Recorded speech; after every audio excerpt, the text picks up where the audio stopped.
Hello YouTubers, what we're going to do today is we're going to make the grid for the Silhouette Curio 2. It is not perfect, but it makes placement a lot easier on the Curio 2. So let me go show you what you need and then we'll make. So what I did is I went to the craft store and I got some clear vinyl. So the thing with clear vinyl is it comes in different gauges. The higher the number, the thicker the vinyl. And so what I did is I went to Hobby Lobby and I got some 20 gauge clear vinyl and I got some 16 gauge clear vinyl. And that's how much I paid for 1 yard of each.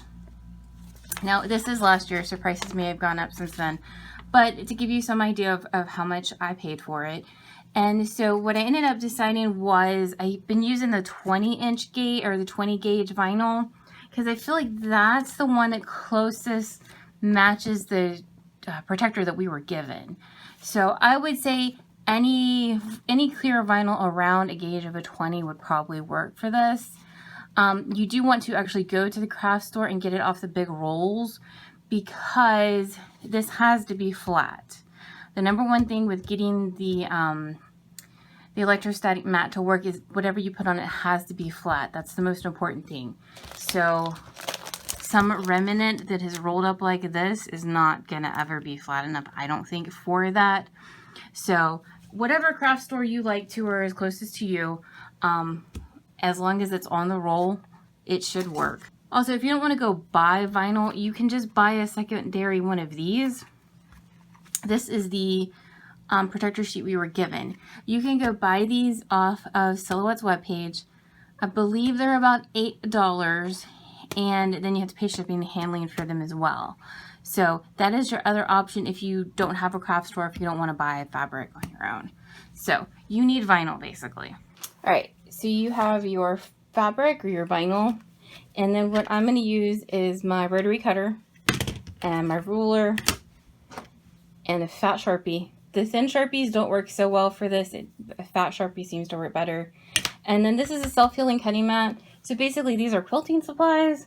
You can also just use and either print a grid if you don't want to, if you don't have this, and cut it with scissors. You could print a 12 by 12 grid as well. So there's multiple ways you can do this, but we're just using my poor quilting supplies that never actually get used for quilting. So sorry, this is hard to see because it's clear, but basically I'm gonna line it up and we're gonna cut it to be 12 by 12.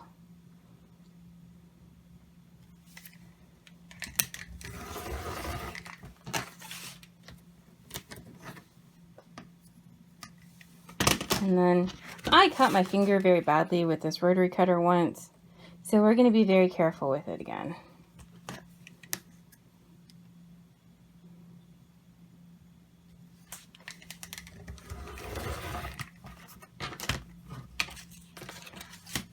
Alright, so now I've got my 12 by 12 piece, and what I'm going to do now is we're going to line it up, and then I'm going to tape it down so we can draw our lines on it.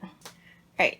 So I have it taped down. The reason being is that on my first one, trying to move it consistently while drawing, I don't know how accurate my grid is.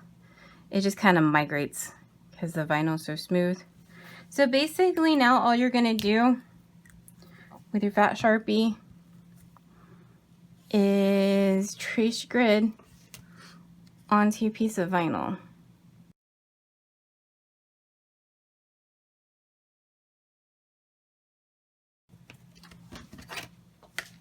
And now we're going to go horizontally.